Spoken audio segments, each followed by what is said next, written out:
અમદાવાદના આનંદનગરમાં રિકવરી એજન્ટની દાદાગીરીના કેસમાં પોલીસની કાર્યવાહી જોવા મળી છે। પોલીસે હુમલો કરનાર 2 આરોપીની ધરપકડ કરી છે। દિલીપ રાવલ અને ઘેમર રબારી નામના 2 આરોપી પકડાયા છે। વેપારી પાસેથી કાર સીઝ કરવા આવેલા બંને શખ્સો હુમલો કર્યો હતો।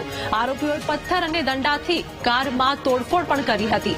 આરોપીઓ ચોલામંડલ ફાઇનાન્સના રિકવરીના એજન્ટ છે। તો વધુ તપાસ માટે આરોપીઓના રિમાન્ડ મેળવવાની તજવીજ પણ ચાલુ છે અને ફરાર આરોપીઓની શોધખોળ શરૂ કરવામાં આવી છે।